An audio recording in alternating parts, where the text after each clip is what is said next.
So what do we do on PodPlus? We dive a bit deeper into the podcast topic of the week. This week it is about visibility, how to increase your visibility at work. Normally, we do a little bit of like reflection together. What do we think about the topic? Which I'm going to lead this time. Helen's going to do some reflection. Sarah's like, what's happened to you?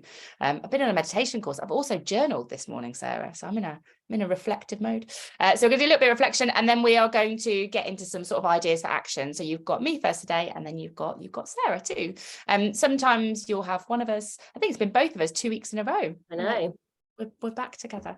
Right, let me get my screen. Anything you want to say, Sarah, before we get started on the reflection? Nope. No.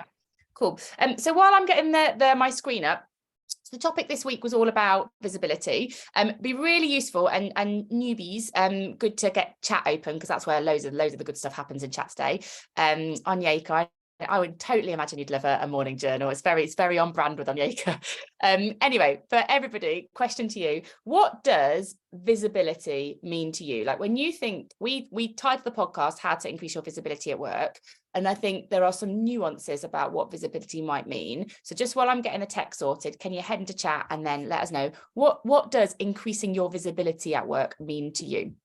Let's see if we have a sort of a shared, a common understanding across everybody, or whether we've got something slightly different going on. Let's have a look. Influence and impact for Sarah. Good, I know your opinion.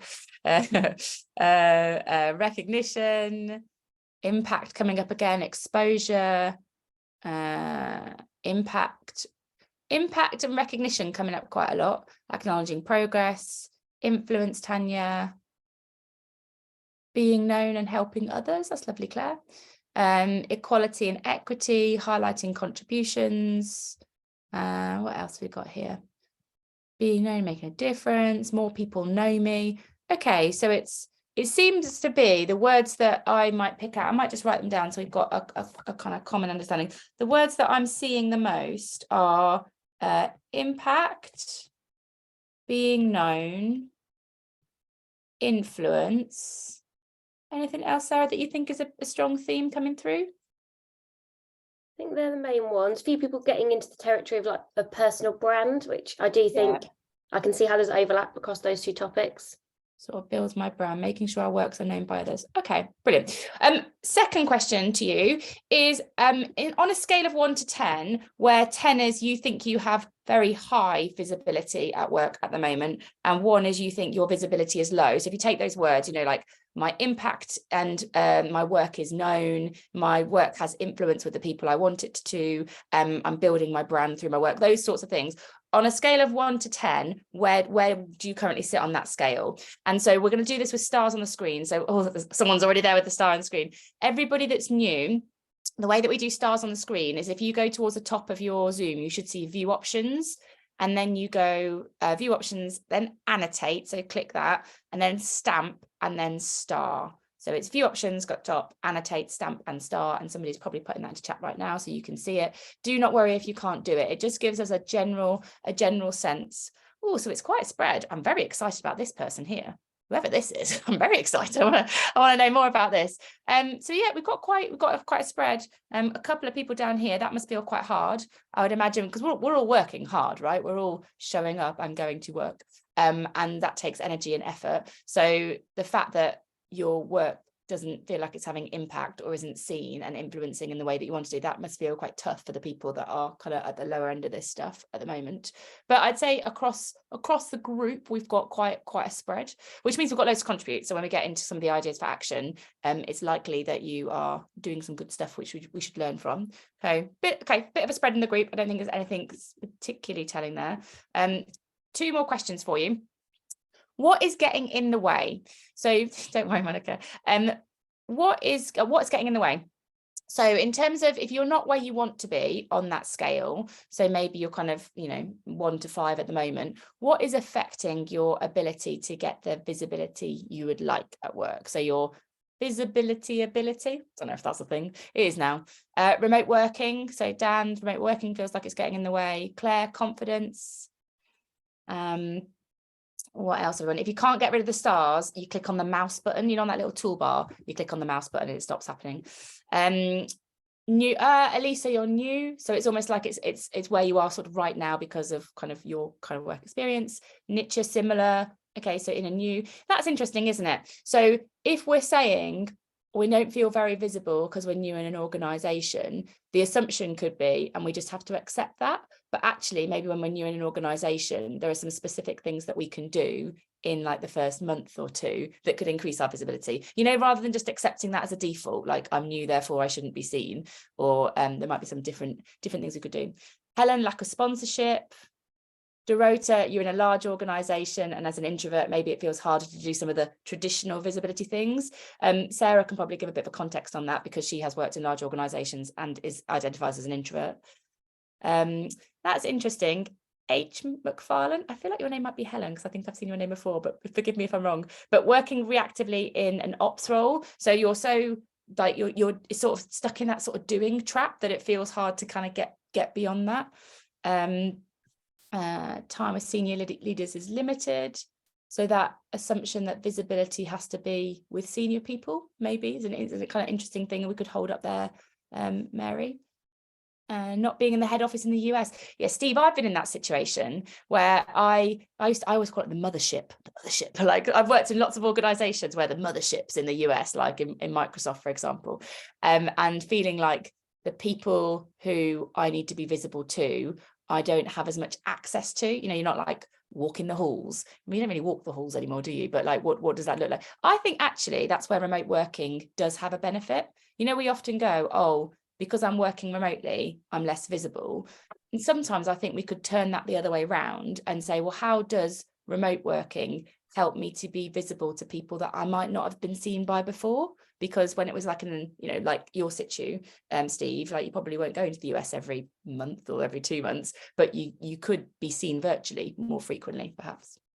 Anything else coming up before we go on to one final question? Anything you're seeing, Sarah? Maybe a small organization. I get that, Sam.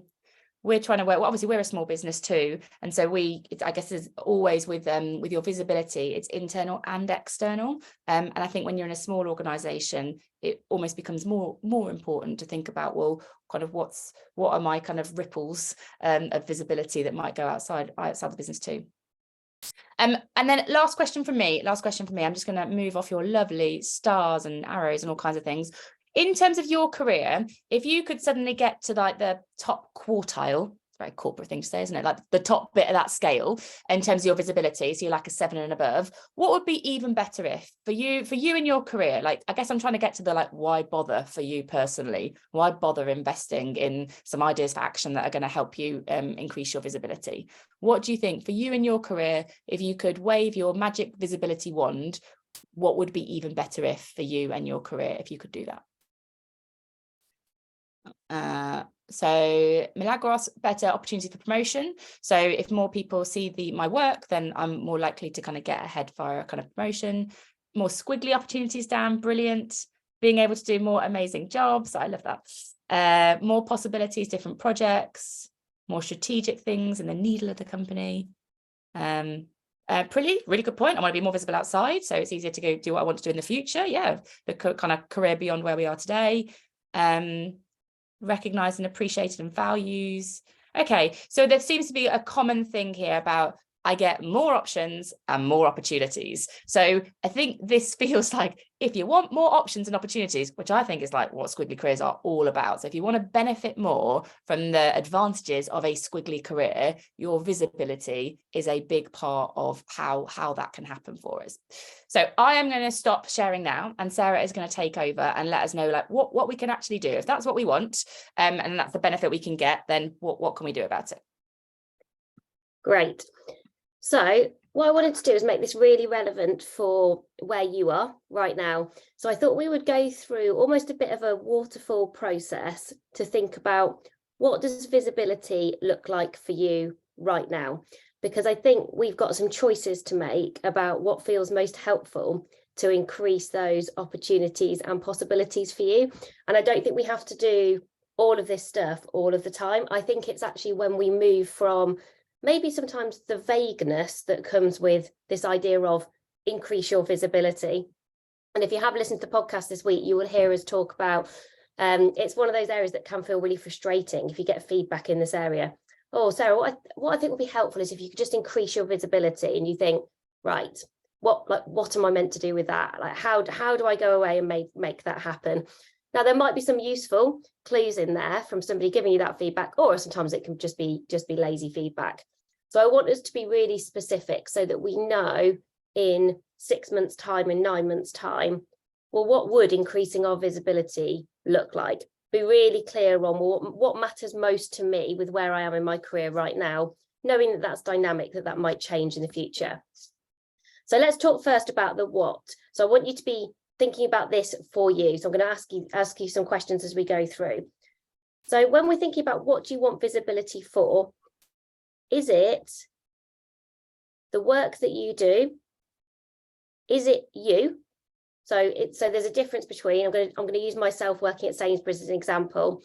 The work that I did might have been my work on food waste, which I have mentioned before. It doesn't sound very glamorous, but actually it was really interesting work. So is it my work on food waste, or actually is it me, Sarah? Is it me as an individual? I want more people to kind of know who I am, what I'm great at. Is it kind of more about that than it is my work? Or is it more about my team? Because I was also thinking, I've been in roles where the thing that I want to increase the visibility for is almost the role of my team, the purpose of my team, the impact that my team makes.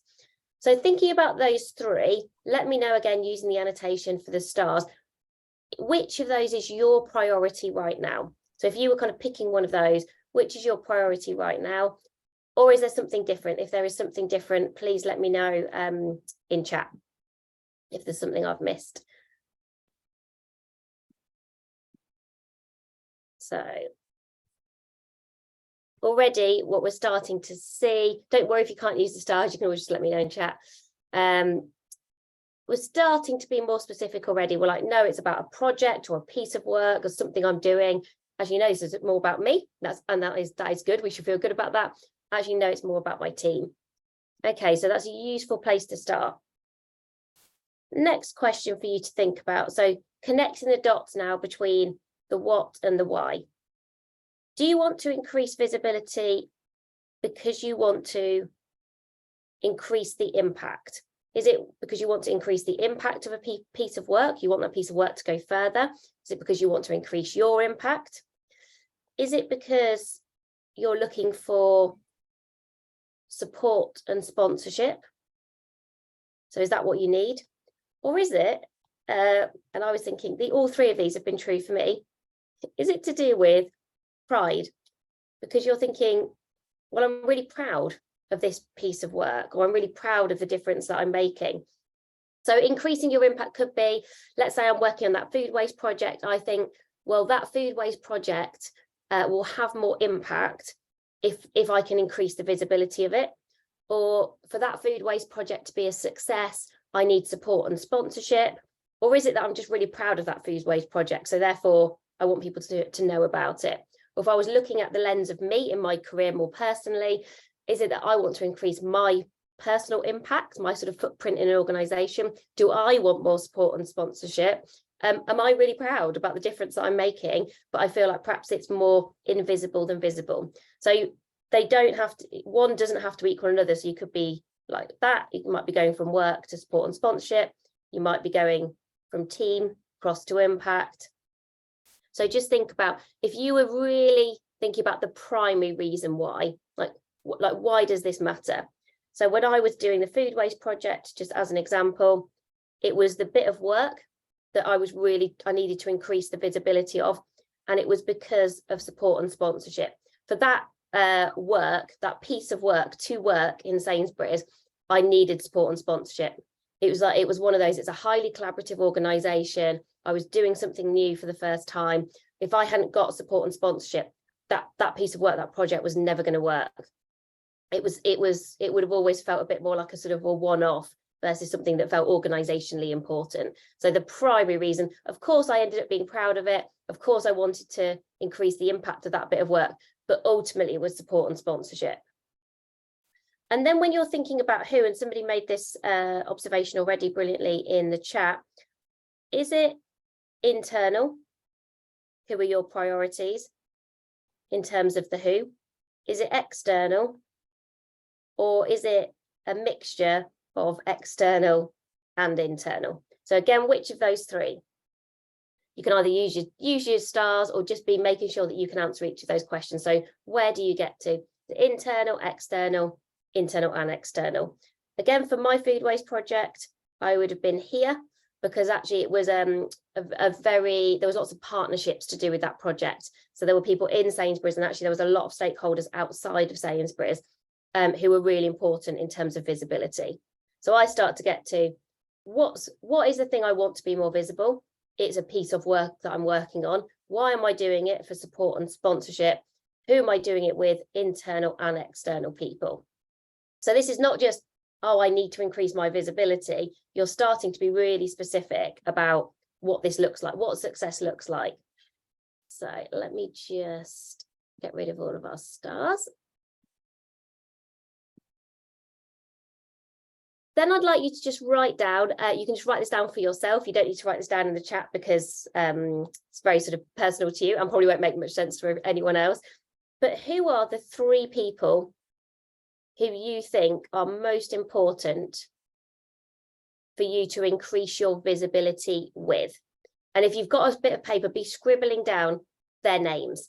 So, you know, if I was thinking back to my food waste days, there was a guy called Paul, who was very important, lady called Alex Cole, and let's think about Sally, who was an external person. So I've got an internal, an and an external person there. And if I was just thinking about 3 people who are going to make the most difference to my visibility, those 3 people would be top of my list. We're then going to think, for those 3 people, ask a little bit of a confronting question, but a really useful one. Why should they care? Why should those people care about your work, your team? And this is definitely something I've got wrong before in the past. And I'm reading Impact Players at the moment by Liz Wiseman, who also wrote Multipliers, which some of you might have read. And she talks a little bit about this, which is about the people who have the highest impact in organizations are very good at what's called sometimes perspective taking. So actually at this point, though you've been clear about sort of what you need to do in terms of increasing visibility, at this point we sort of switch lenses. We start to look at the world from other people's perspective and think, well, if I want to increase my visibility with that person, option 1 is I go on sort of tell mode. I just go and tell them about it. I sort of try and push my point of view or push my project or push myself their way. And in a world where everyone is busy, the likelihood of you being able to cut through is probably quite small. So you might do, but I think it's quite a risky strategy. And also it's sort of, you're making it all about you versus doing that perspective taking, thinking, well, what's in it for them? So some useful questions here to think about, well, how is what I'm working on, or how can I be helpful? Helpful is a great place to start. Easier, everybody loves someone who's going to make their life easier. Or just ask a more general, like, how is this useful for them? How is this going to help them solve a problem that they've got? And what you will often get to, I was going through this process this morning, again, to check it sort of worked, is the things that you might start with are not always what that person might start with. So I realised, for example, when I was doing that food waste project, there's loads of brilliant things about that project. But really, what did some of these people care about? They cared about, 1, it gave them something to talk to the media about that was positive. So I was doing this massive project that got all these ins and outs and all these very purpose-led reasons for doing this. But one of these people, who was a corporate affairs director, cared about, well, you've given me something here that I can talk to journalists about that makes Sainsbury's look good. So whether you're talking to the city or to analysts or to journalists, great. So what does Alex need? Alex needs me to give her like the stats and the facts of that project so that she can do that. That's why she's invested. That's why she would care about that. 2, it gives somebody here the opportunity to test ideas that they've wanted to make happen and not been able to make happen so far. So for somebody like Paul, he was like, oh, I want to do these things. And it was an innovative project, and he wouldn't have probably had the funding or the ability to get some of these things kind of out of the door. And through my project, he could do. So I was like, okay, that's great. And for somebody like Sally, who is CEO of a company called Forum for the Future, Sally would have cared about this project, would have put pressure on other organisations to follow our lead. So what she wants is everybody to be working on food waste. And what she wants is, so she's going to use Sainsbury's as an example here to say, well, Sainsbury's are doing it, so what are you doing? That would be kind of her point of view. That's what she would be talking about in rooms. So you can see from thinking about those three people, what is on their mind would have been really different to if I'd have said, if I have just done well, let me tell you about Waste Less, Save More and why it's going to be such a great project, is very different to thinking, right, well, what's on Alex's mind? What does she spend her time on? How can I help her? How can I be useful? Always asking that question, how can I be useful? And then connecting the dots back to that thing that you want to be visible for. I think that then increases your visibility, because you're sort of starting from where they are rather than starting from where you are. And when I sort of work this sort of waterfall approach through, whether it's for myself or for teams or for projects, when I've been successful, I've done this really well. When I've been unsuccessful, it's been too much about sort of pushing my agenda and just sort of not doing that perspective taking that I think can unlock opportunities to build those relationships, to increase that visibility. Because then suddenly these three very different people start to support, they start to sponsor, they talk about my project in places that I'm not. They've got the ear of other senior people. And actually then they suddenly start to really support me. So actually, even though I'm increasing visibility for a project, I then also personally start to increase my visibility, even though that wasn't my primary objective for that particular kind of visibility waterfall. So just thinking about this now, and thinking about the people that you have observed who have increased their visibility in a way that you really admire. Because I do think sometimes visibility can feel like that kind of double-edged sword of a bit like, you know, that assertive versus aggressive thing. And we think, oh, but some people we might look at and think, well, they're visible, but I'm never going to act in that way. Maybe if you're more introverted, you might see someone who is, I don't know, an incredibly confident presenter and think, well, that's how they're visible, but that's not for me. So think now of somebody who is visible, perhaps in your organization, and you think you admire how they do it. You think, oh yeah, they do a really good job of that. Let me know in chat, what can we learn from those people? What ideas can we steal from people who are visible in a way that you think feels really positive for you?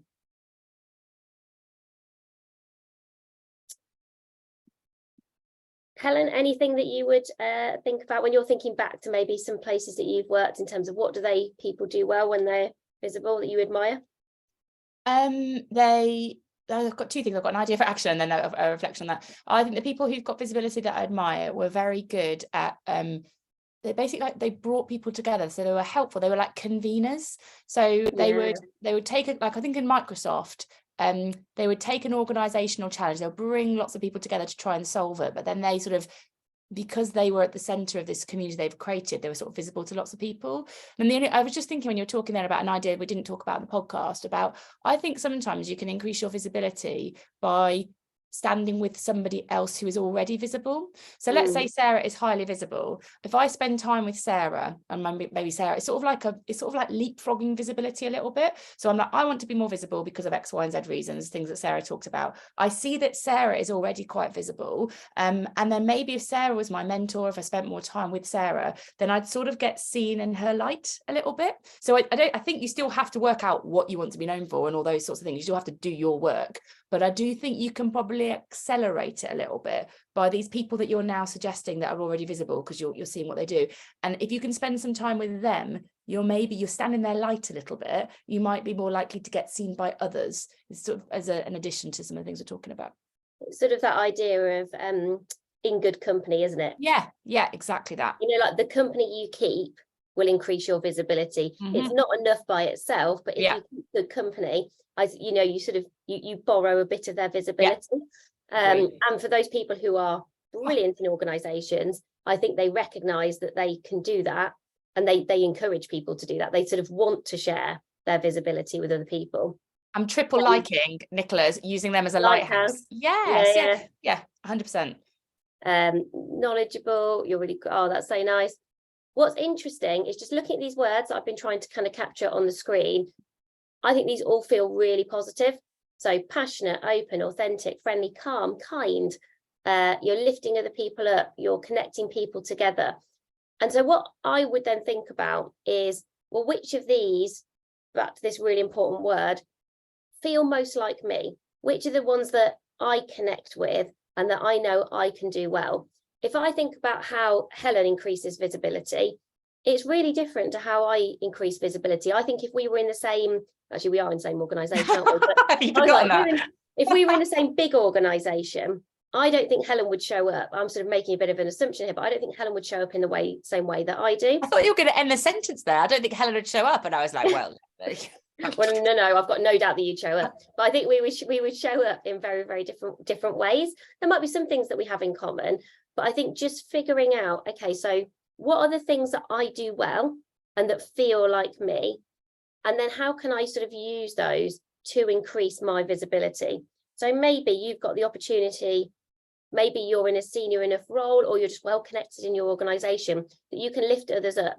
If you do that, you will increase your visibility. So sort of helping other people will help you too. That might feel like a really great place for you to start.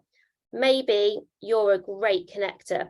You're brilliant at convening, like Helen described, at bringing people together. And that's the way you increase your visibility.